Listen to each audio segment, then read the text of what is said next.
Oak Park and River Forest High School, it's Newscene, the student-produced news show with Ann Sugg, Jeff Lotz, and Angela Norman with sports. At the school on January 14th, she held a press conference with members of the school's press organizations.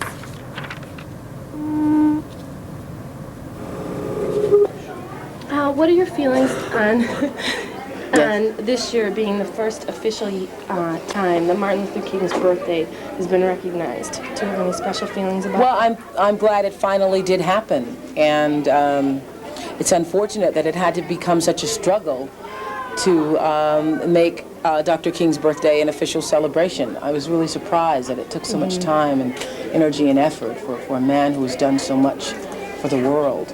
And rather than belabor the fact that it's taken so long, I like to celebrate the fact that it is here.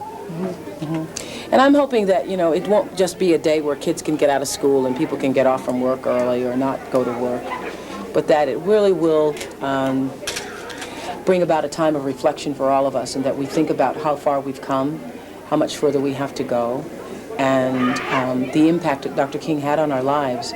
And it is because of him and because of the whole movement and so many, you know, sisters and brothers who didn't make the history books, who are bridges that we all crossed over on to get to where we are, that I am able to do what I do every day.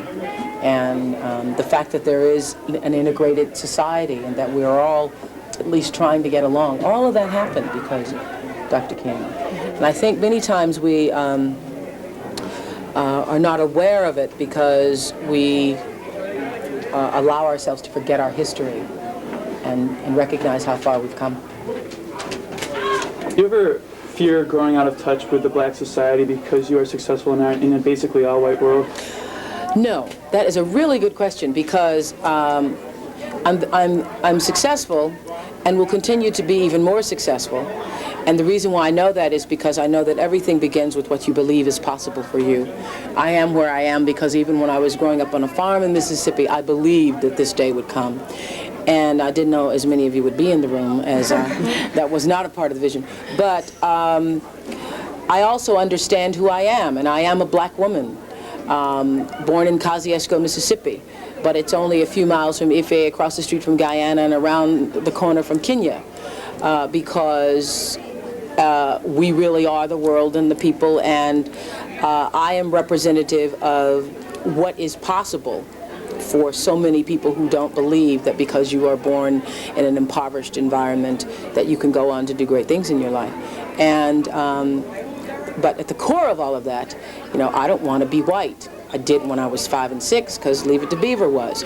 But I understand that I am a black woman, and that is not something to be oppressed about or ashamed of or even regret in the slightest way. It's a celebration for me and a source of strength for me and a source of pride for me, because I represent a legacy. I am the seed of the free. I understand that had it not been for Sojourner Truth and Harriet Tubman and Dr. King and Frederick Douglass and Fannie Lou Hamer and Madam C.J. Walker and so many others who, again, were not a part of the history books. You know, my great aunt and her mother and cousin and sister and brother, that I am where I am, and all of that has helped to make me who I am.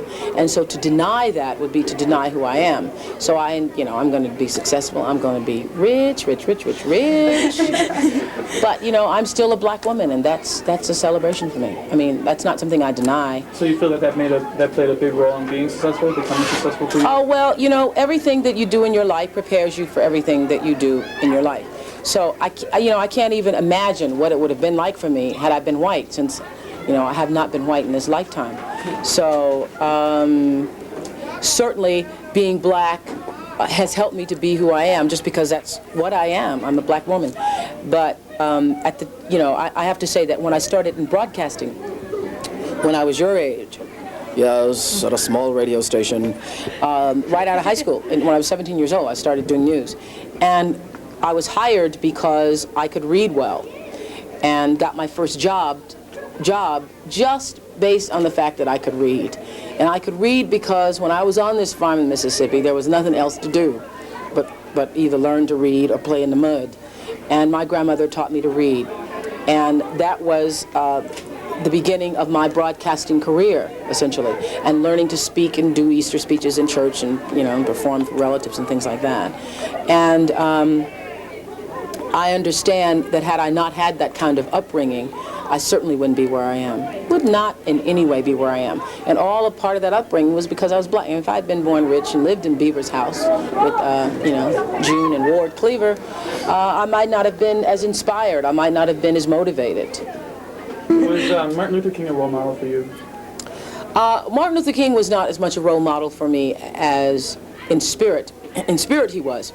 Reverend Jesse Jackson was a role model for me.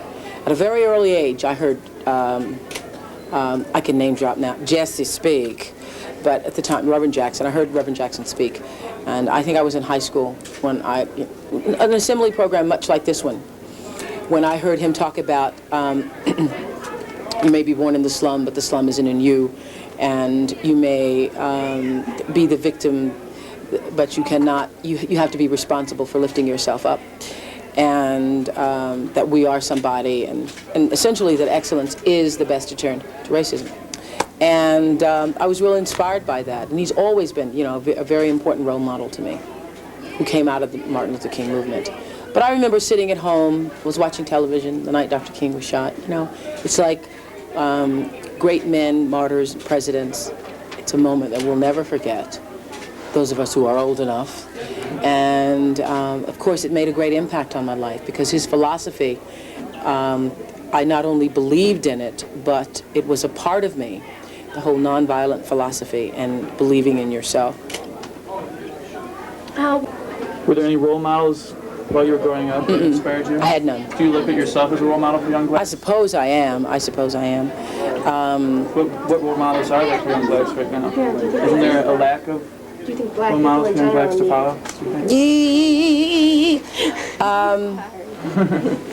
I think there are a need for role models, only because when I was growing up, there were none.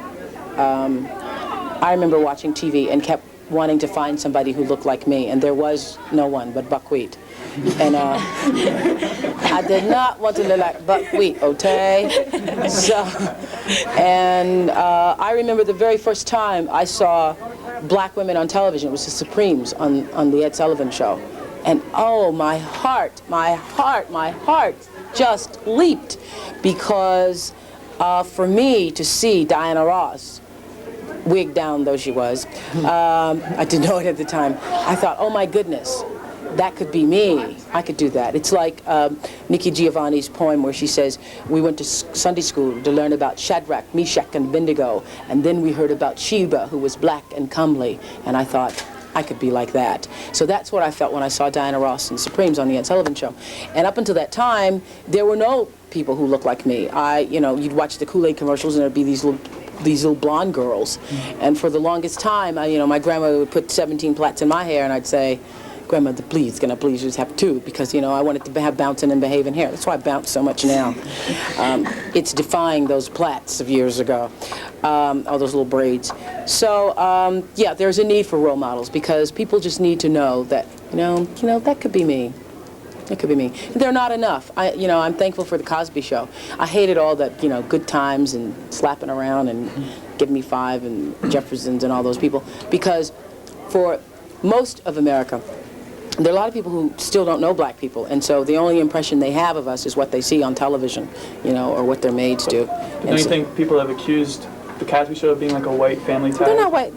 See, it amazes me when people say, you know, they're being like white people, because what is being like white people? Because you look at me, and you look in the mirror. I look at my mirror every morning, and there is this black face staring back at me. So when people say, oh, you're being white, I say that is absurd, because I am as black as I can possibly be. And you look at me on television, and you don't think, I wonder if she's Puerto Rican. I wonder if she's mixed with something. I am pure. I have all Negro features, so you see. So to say, oh my goodness, because I can speak clearly and I can articulate, or because I live in a nice house and I drive a nice car, and that's what white people also do, to say to me that that is, you know, being like a white person is ridiculous. Quote me on that. Ridiculous. Really? Who are you for in the Super Bowl? Oh, God. Need you ask? Need you ask? I've gone stone bear crazy. Really. Need you ask?